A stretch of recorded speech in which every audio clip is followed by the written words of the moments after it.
Dzień dobry. Great. This is great, actually. Hi, Theo. It's lovely to meet you. You too, Martin. It's your second time in Poland, but first in Warsaw. Yes. Second time performing here. First time in Warsaw, but I was in the mountains of Poland last winter, not for a concert, but for a retreat with Wim Hof, the Iceman. I remember, and let me quote you, from last year, from the festival in Moszna, right? Yes. Near the castle. And yes. your words were maybe not exactly, but holy shit, Poland, I had no idea. I think you were quite impressed. I was so impressed. That was one of my favorite concerts we've ever played. Really? Yeah, the crowd was amazing, and everybody was... I just didn't know anybody knew my music over here, and it was like hundreds of people, and it was like singing along, and everybody was so excited. They were also really present with us. I didn't feel like they were like drunk or, they were really with us. All right. So it was really A+. Yeah, okay, I get it. And do you have any expectations towards today's show? I guess I would imagine a similar, feeling from the Polish crowd. Every time I've been here now, everyone's been so wonderful. So I'm excited to see what it's like in Warsaw. But yeah, I think it's going to be great. Okay, great. Since last year, you actually have recorded one album, yes, which is Be the Wheel. Yes. And I've gone through that album quite a few times. Cool. And actually, this is the album where perhaps for the first time, I heard songs that were, maybe they weren't sad, but they were emotional. Yeah. Cool, man. And there were songs like Depressing Times. Desperate Times. Desperate Times, yes. Desperate Times. That's okay. And the title suggests that it's going to be really depressing. Yeah, right. But it's not. Cool. And, glad you heard that, Yeah, and actually what I wanted to ask you about, whether Theo Katzman is actually capable of composing a depressing song. I think I may have in the past,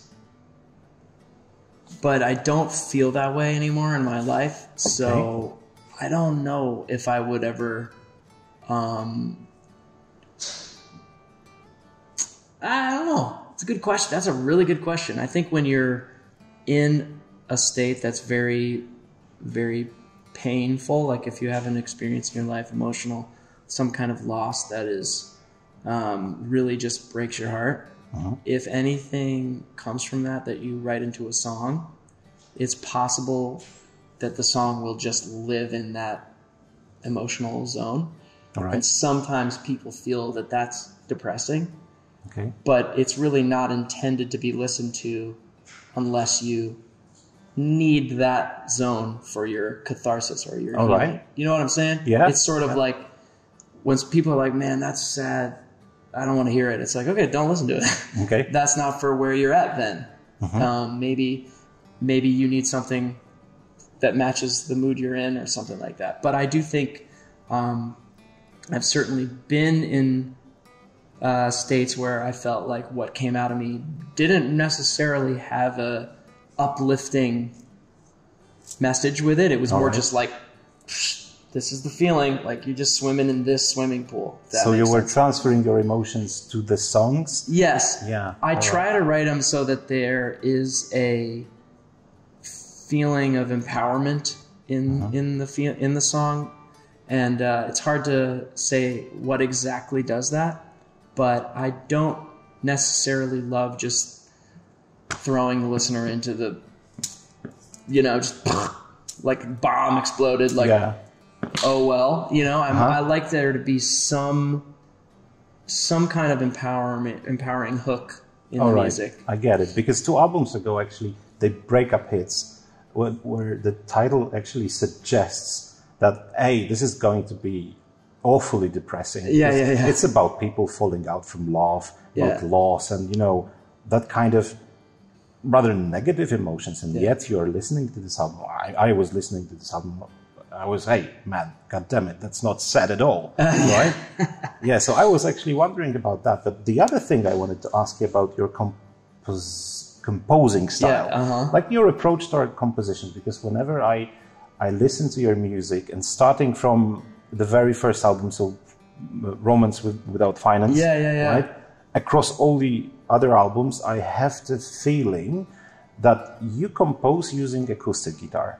Yeah, nailed it. Yeah, correct. All right. 100%. Okay, because as opposed to electric, you mean? Yeah, I play electric, but I don't tend to really write that much on it. Yeah, I've written almost everything on acoustic. Actually, I think I've written everything on acoustic. Yeah, and actually, or piano. Yeah, and actually, one can tell because all your songs sound very playable on acoustic, like unplugged style. Yeah, cool. Yeah, that's cool, man. I'm glad.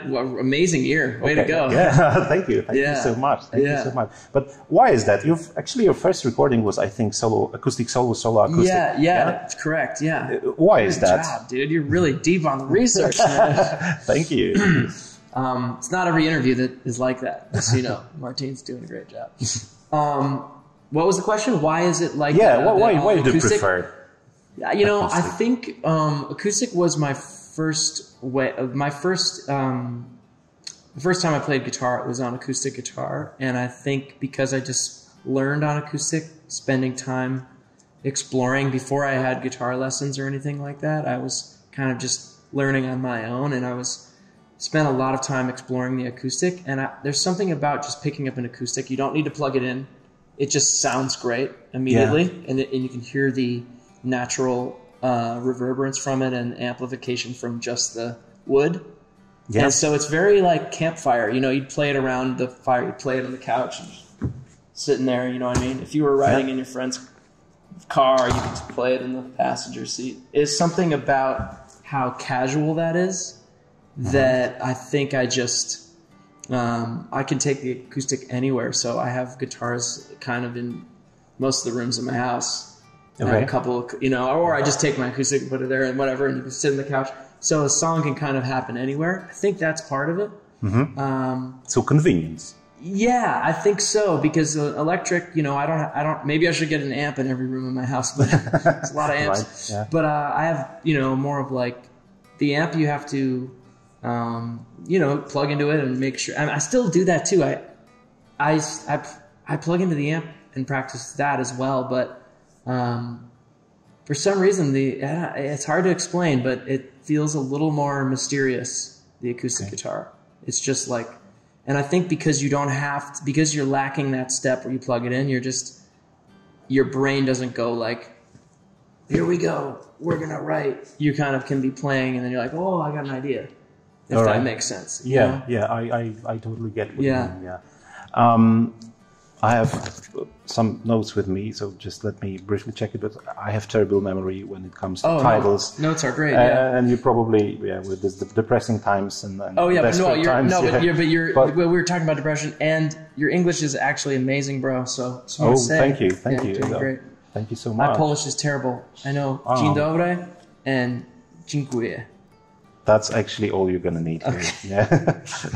Thank God people speak English all around the country. But you got to go through me. This song, actually, this is again one song that is a little bit, maybe not sad, but emotional. But I had this feeling, this like very, let's say, American sound, but as well like applying this kind of religious hymn to it, like Amazing Grace. Nailed it. This guy, dude. And I have when I hear your music, there is a lot of American folk in it, spirituals, great, like religious hymns, a little bit of sound, although lyrics may not suggest that. But do you get your background from somewhere, like this kind of background? It's a great question, and I think you're really you've identified an absolute influence in the music, at least from a feeling perspective, especially on Be the Wheel. I really felt like there was an overall kind of hymnal quality to the sound, sort of, particularly that song, You Gotta Go Through Me. It's a beautiful song, by the way. Thank you so much. Yeah, I'm so proud of that one. I love that one so much, and I think there's something about the like hymnal, gospel or spiritual hymnal music from the kind of American tradition that is, it's just deeply it feels like it is inherently spiritual. Some of those chord progressions and tempos and having an organ, you know, and having piano and being very, very gentle but strong at the way you play it. So I was definitely going for that on that song. I can't say that I didn't grow up in the church or anything like that. I didn't grow up with a gospel music background, like particularly black gospel music. I didn't find that until much later in my life. But I think when I found it, I just could clearly see that it was like, this music has a connection to the source just right there, the deep spirit feeling. And so I realized like I really want to bring that into the album. And so I kind of let myself write that song in a very simple chordal way. You know, it came to me very simple. And it was like, yeah, don't dress it up fancy. Like keep it simple. And it feels like it sort of has the raw essence, which I think is why it has the spirit feeling. Yeah, because we all are just raw essence. What is a human being? You know, we dress it up, we got a thing, we got a hair, jewels, you know, but really we're just the spirit essence in a body. So. All right. Yeah. Okay. I get it. I don't need a note for that, but Be the Wheel. What does it actually mean? Because that's not only the title of the album, but also the song, the first song on the album. And when I will tell you what I understood, like Be the Wheel, it's like keep rolling in time, like, you know, go with the flow. Yes, like you have this also, you have this song like the corn does grow, which is about basically the time passing by, right? Yep. Also, as far as I understood it, right? And what was your idea about Be the Wheel? What does it mean for you? Yeah, that's interesting that you picked up both of those because they're actually connected. And maybe in a different way than you were thinking, but you were correct that Be the Wheel is in one part go with the flow, but another part, really the inspiration was that I started during the pandemic time. I was spending a lot of time alone. Most of us were, at least in the States, and I was in the woods alone for a while, and I was going down this rabbit hole learning about the history of technology. And I just got really fascinated with it. And I was listening to this one guy talking about when there's like a seismic shift and a major technological shift is sometimes like a very small innovation. And he talked about the wheel. And he talked about like the wheel is very basic, you know, it's just a circle. Yeah, from our perspective, like the 21st century. Yeah. But it's actually like, that's one of the pivotal points in human history is the societies that were realized, like in many parts of the world, many different peoples had circles, like there were potter's wheel, but it was always turned this way. It's never turned that way. And it's like, this way, you can make pottery, but then you turn it this way, and now you can roll it. And if you can roll it, you can put a board on top of it, and you can move heavy weight, you know? And then from the wheel, you get a horse-drawn carriage. Like now we can pull, you know? Like in the song. Like in the song. But then you get the car. Yeah. Right? But that's because then you get the combustion engine put on top of the car, or inside the car, and then whoa, now this thing can drive. Now you don't need the horse and buggy anymore. Yeah. And then you get the car and you keep doing that, and then actually if you get the car, if you will, to go fast enough and you put wings on it, now it's an airplane. Yeah, right. But you can only go fast enough if you have the wheel. See what I mean? So it kind of goes back to like, what's the most foundational change? What's the base layer? What's the bottom of the barrel of the innovation? And it's like, we think of the airplane flying around, but it wouldn't even be able to go fast enough without the wheel.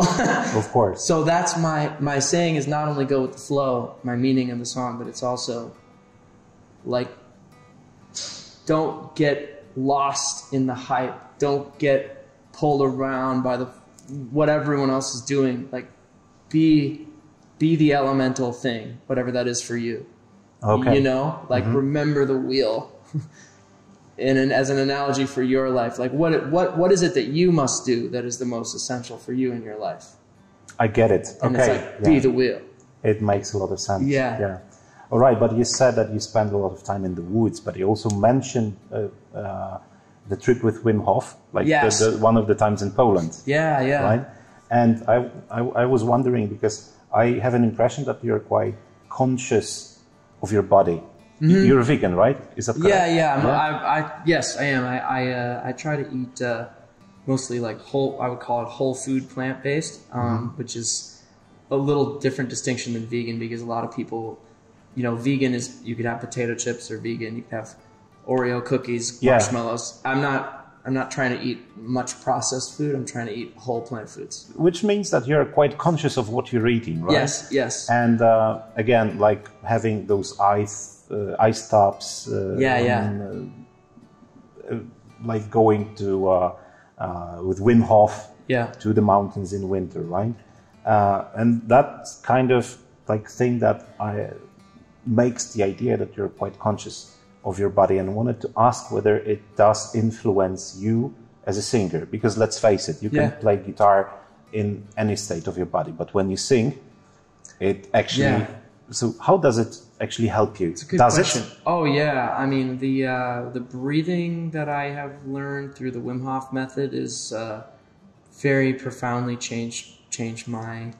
I honestly feel like the Wim Hof method has changed my life. I feel, as did the mostly whole food plant-based diet. I mean I eat vegan all the time, so. That and the ice and the breath work has definitely had a big influence on my overall health, and then even mental health, and then you're showing up to the stage in a better position, and then you're also doing lots of breath work, so breath support has been increased for the singing, which is helpful, and less inflammation in the body, so like my voice is able to come through in a relaxed way. I also study with a voice teacher every week. All right. So I've been doing that now for 3 years. And actually, before, like a year before the pandemic, I had gone into a ear, nose, and throat doctor, got a picture of my vocal cords, and they were starting to get nodes, which can like end your career. I was starting to develop these polyps, because I was not singing properly. And I started studying with a teacher, and then... So hygiene of voice and that kind of stuff. Yeah. And then after my most recent North American tour, which we did 6 weeks, I'm singing 5 nights a week, 90 minutes plus every night, talking after the show. And I had no more polyps. Like my teacher, the combination of all these health modalities and working with a teacher actually healed my voice. So education and like good practices are important, in fact. Yeah, I mean, if you're, like you said, you can play guitar in any kind of state physically, but I think everyone who does this professionally will tell you that like at a certain point you have to treat yourself like an athlete. Like you can't, I'm not saying I'm not like a professional high performing athlete who's doing, I don't do what LeBron James would do necessarily, after a gig, after a basketball game. But if you think about just travel alone is so taxing on your body. Like you can't really afford to be drunk every day, because then you're dehydrated, not singing, talking too loud, not sleeping very well. It only takes about 3-4 days before you're like. So a lot of these sort of rock star myth is sort of like, there's a reason a lot of those people died.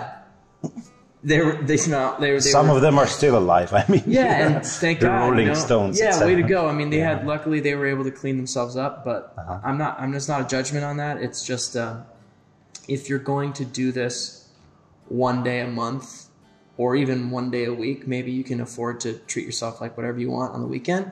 But as soon as you start to do this 5-6 nights a week, you just got to take better care of your body, because it just very quickly, if you party every night, you're screwed.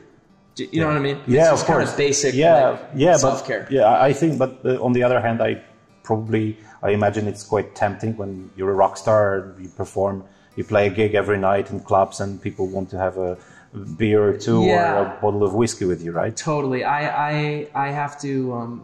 Thankfully, most people understand that. Hey, I'm a singer. I'm kind of like, hey, did you like the show?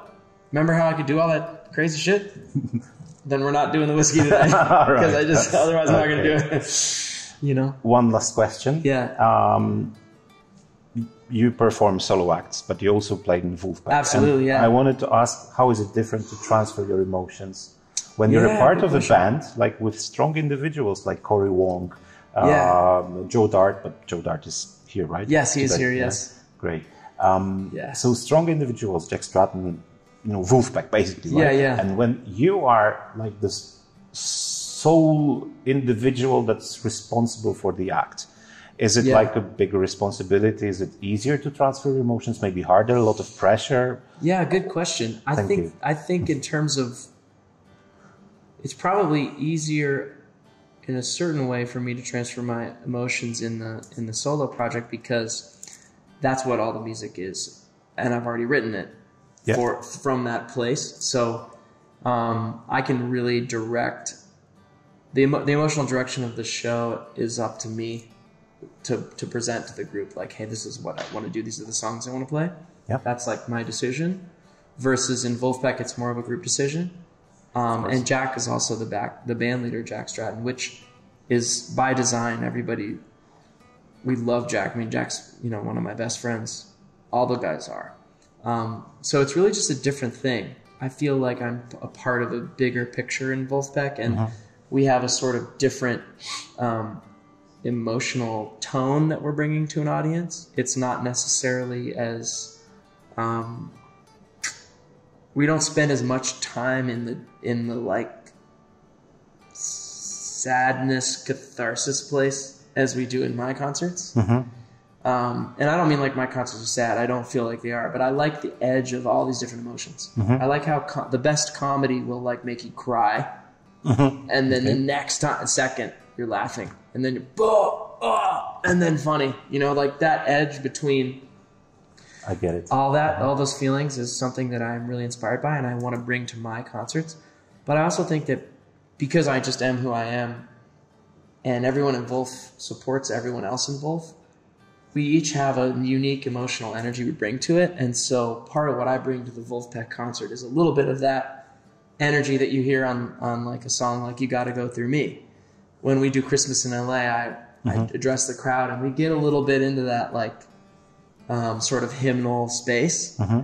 And then Corey takes us to this like funk blast. Hardcore funk. planet, and then Jack takes us to this like funky Bernard Purdy and then funny place, and then Joe brings us back on the so it's really a beautiful thing. I mean, one of the great joys of my life is playing in that group, and the more that we're each able to do our own paths, like Wolfpack, and then I can do this thing, the more I have an outlet for this kind of pure just emotional expression of whatever it is that I want to say, and then I can show up more fully in that group to just be a part of it as opposed to the sole driver of the ship, if that makes sense. It does, yeah. And one last question. Yeah. Just one word that comes to your mind that would describe what is going to happen today during the show. One word.